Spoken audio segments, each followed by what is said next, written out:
Jai Shri Gurudev. Good morning, children. Hope you are all safe and fine. Okay, today let me continue the first lesson in your textbook, that is A Day in the Ashram.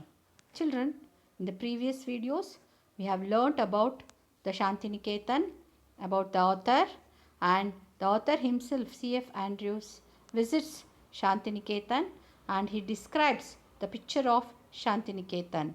Is it not? So he visits to the Shantiniketan and he calls Rabindranath Tagore as Gurudeva, and he describes Rabindranath Tagore as the darling of our hearts. And all who have visited the ashram, old and young alike, have felt its inner beauty growing more and more upon them. So he describes the inner beauty of ashram also, and he describes the nature, the environment, everything in the previous paragraphs. Now let me continue with the next paragraph, children.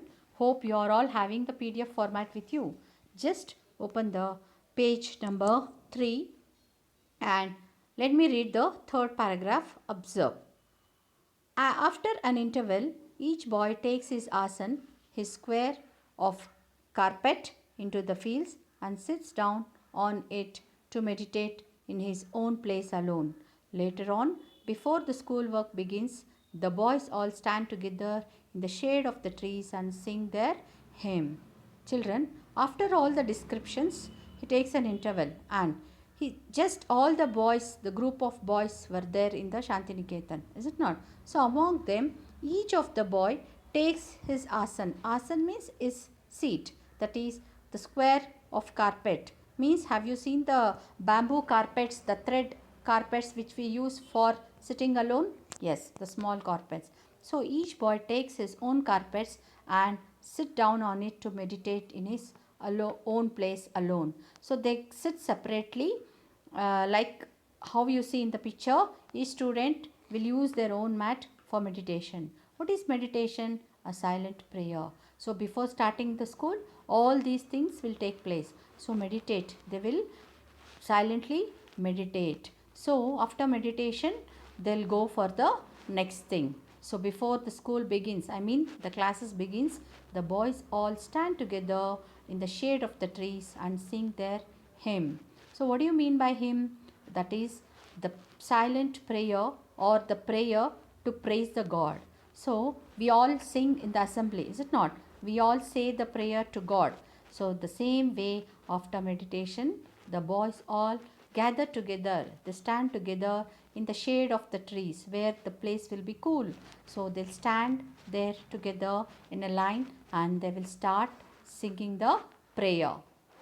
So hope you have understood this paragraph. See the picture, children. The children all started meditating on their sitting on the seats. And here in the Gurukul, how the classroom teaching takes place. What we have classroom teaching, that is totally different from the ancient times of education. See how the teacher is sitting near the tree, under the tree, and all the disciples or the students are sitting in front of them. So hope you have understood this paragraph. Let me continue with the next paragraph, children. Till about 10:30, the work of the school goes on. We have no classrooms. The boys sit with the teachers in the open air under the trees. There are no larger classes. A group of 8 or 10 boys are seated round the teacher asking him questions. Very few books are used. A greater part is carried on through conversation. The boys soon learn to open out all their difficulties to the teachers, and the teachers get keenly interested in the boys' questions and answers. Such living education can never be dull.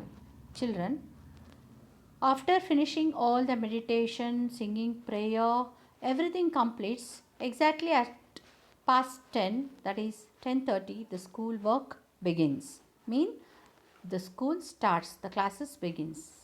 So they don't have any classrooms. The boys sit with the teachers in the open air. So they enjoy the nature. They don't have any classrooms like us. No benches, no board, nothing. So they all sit in the open air under the trees, because the trees gives us shade, is it not? So the children, including the teacher, will all sit under the tree. There are no larger classes, so no bigger classes like us, only the open air and the field. A group of 8 or 10 boys are seated around the teacher asking him questions. So in our class, minimum 30 to 40 children will be seated in the class, is it not? But in the Shantiniketan, only 8 to 10 boys are seated around the teacher. So like groups, they'll make and sit along with the teacher asking him questions.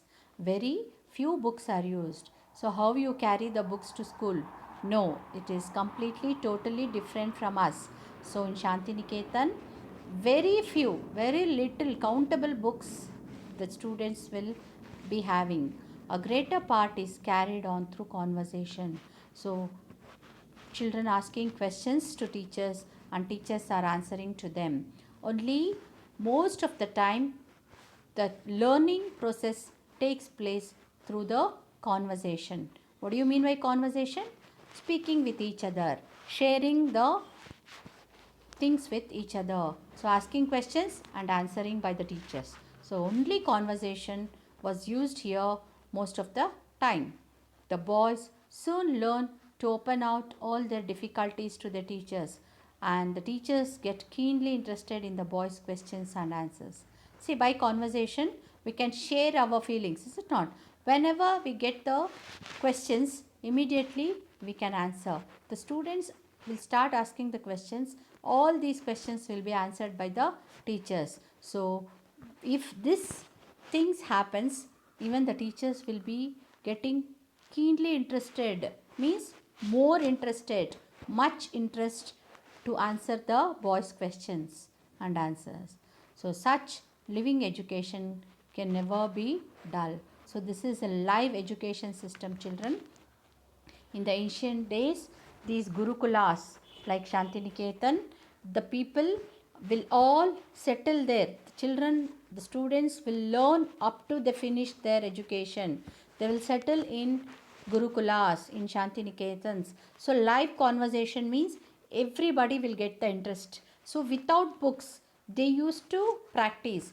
How you think without books they will practice? See, whatever they feel like asking, whatever the questions arised, whatever they experienced, so that type of questions will be asked to the teacher, so that questions will be cleared. And very few books I told you, know, so like chanting mantras and Vedas, Upanishads, all those things will be taught with the help of the books, and practical questions will be asked by the students, and whatever answers will be getting from the teachers will be solved all those practical questions. So this is the live education system which was followed in Gurukul, that is Shantiniketan. So Rabindranath Tagore was the beloved Gurudev to everyone in Shantiniketan. So this type of education was so effective, and the students were learning very interestingly in such type of schools. So I hope you have understood up to here. Children, go through the books. If you get any doubts, please call me and ask, clarify your doubts. Thank you, children. Hope you have understood. And if you get any doubts, please feel free to call me. Thank you. Jai Shri Gurudev.